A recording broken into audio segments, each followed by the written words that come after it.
keeping your options open, and one thing you should never do on a conference call. I'm learning to thrive in the gig economy. Would you like to learn too? This week I've been busy taking continuing education classes that I need for my real estate license when I go to renew it next June. Now, the thing is I haven't been doing much real estate because I've been busy with the writing, and of course with the pandemic it just didn't seem to make any sense. But I thought to myself I should keep that option. Get the continuing education classes done. They need to be done by April. Re-sign up with my license in June. Because it's not that much money. And, I may want to go back into that. So, you got to plan ahead on these things. You want to hold on to those licenses. Keep them active just in case. Because otherwise you have to go through the whole process of going and taking the test again and taking classes to get renewed. You should be doing that as well. Think about what licenses you might have. Think about when they might be due. And make sure you renew them so that you keep your options open. Is that something you do, or is that something you let slide? I'd like to know. Put it in the comments down below.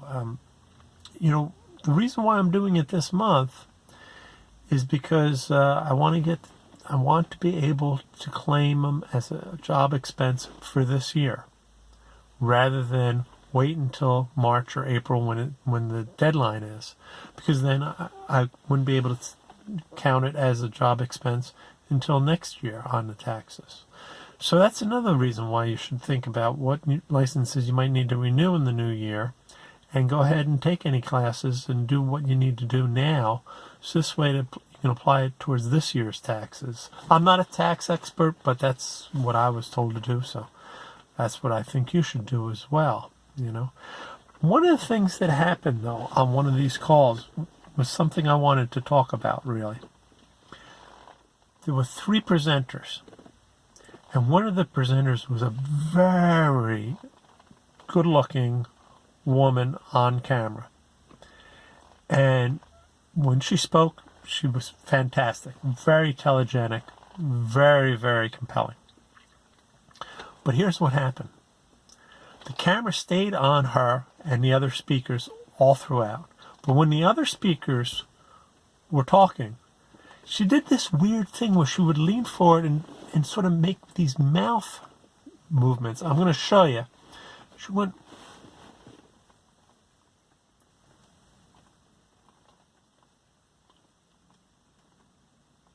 When somebody else was speaking, it looked ridiculous. It was incredibly distracting, totally unprofessional. And I thought to myself, you're quite high up in the position that you're in, and you look like an immature little kid who doesn't want to be on camera, who doesn't want to be in class. Don't do that. Don't do that. I actually felt like, sending her a message online saying, you should be careful about the face you're making when you're not speaking. That looks silly. That looks silly. So I thought that's something I should remind all of you. If you're on a conference call and you're not speaking, you're still on camera. You're still presenting in a way. You're still trying to sell yourself.